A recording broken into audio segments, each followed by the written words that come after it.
बंधुओं, 14,485 कर्मचारी हैं, जिसमें 8,085 परमानेंट। ये कहते हैं कि परमानेंट कर्मचारी को हम VRS देंगे। सब जानते हैं VRS देना अच्छी बात नहीं होती है। जब 60 साल पूरता है तब ग्रेच्युटी मिलता है और कुछ पैसा पहले, हाउस रेंट नहीं, और भी कुछ भत्ता है जो नहीं दिया जाता है। सरकार बोलती है कि 2 बार में देंगे और 4 बार 5 बार में देती है। कर्मचारी कुछ नहीं कर पाता है। ऐसा इन्होंने BSNL के साथ किया। BSNL कर्मचारी को कहा कि कुछ लोग निकल जाइए, तो 85,000 86,000 कर्मचारी VRS ले लिया। सरकार के बातों में आके कुछ बचिएगा तो हम पे कमीशन भी देंगे। BSNL में आज तक पे कमीशन नहीं दिया। 85,000 आदमी निकल भी गए। कहा कि 2 बार में पैसा देंगे। जनवरी 20 में कुछ पैसा और जुलाई के पहले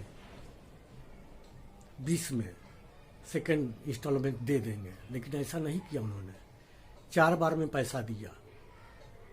मान लीजिए कि कोई आदमी 55 में रिटायर किया, VRS लिया, तो उसको कुछ पैसा 55 बरस पर मिल जाएगा और कुछ रिटायर होने पर, मतलब ग्रेच्युटी रिटायर होने पर।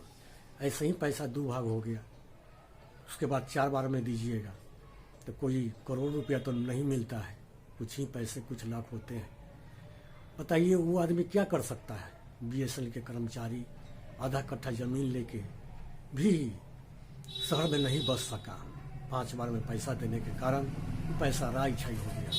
हम समझते हैं कि एयर इंडिया के साथ भी ये लोग ऐसे ही करेंगे। विपक्षी लोगों को मुद्दा बनाना चाहिए था, उठाना चाहिए कि आप बेच नहीं रहे हैं, इसमें से निकाल रहे हैं लोगों को। निकाल क्यों रहे हैं? राजा का धर्म ऐसा नहीं होता है कि लोगों की नौकरी छीन लीजिए, रोजगार छीन लीजिए। आप रेलवे में भी वैसा कर रहे हैं।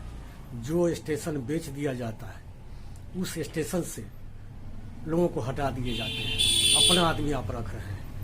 अभी अभी आपने घोषणा किया है कि सभी गार्ड के सीट खत्म कर दिए जाएंगे। गार्ड लोगों में बड़ी खुशी है। खुशी कौन हो सकता है? क्या उसके आने वाले पीढ़ी गार्ड नहीं बनेगा? आप गार्ड का पोस्ट खत्म कर दिए और लिखते हैं पेपर में कि बहुत खुश हैं। कैसे खुश होंगे? अब तो कोई गार्ड बहाल होगा नहीं। क्या वो पाकिस्तानी बहाल होते हैं? वो भी तो इंडियन होते हैं।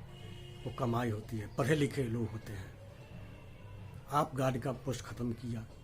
आपने ये भी कहा कि 5 लाख मिलिट्री का पोस्ट खत्म करेंगे। आपने कैसा राज देने का वादा किया था कि हम रोजगार देंगे, बल्कि ये BJP की सरकार उल्टे रोजगार छीनना शुरू किया। आप एयरपोर्ट बेच रहे हैं, हवाई जहाज का जो और कंपनी है, जो सहयोगी कंपनी है, उसको भी बेच रहे हैं। ट्रेन बेच रहे हैं, जहाज बेच रहे हैं, पनिया जहाज बेच रहे हैं।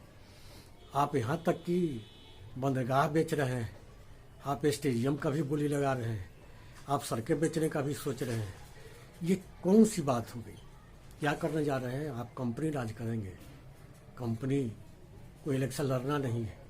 अगर कोई बदमाश भी लीडर होता है तो इलेक्शन लड़ना होता है, इसलिए पब्लिक के सामने झुक के आता है और चाहता है कि कुछ अच्छा काम करे, ना चाहते हुए भी। लेकिन अब तो रोजगार टाटा साहब से मांगना पड़ेगा, अब तो रोजगार कंपनी वालों से मांगना पड़ेगा, अब तो रोजगार अब सरकार से मांगना नहीं पड़ेगा।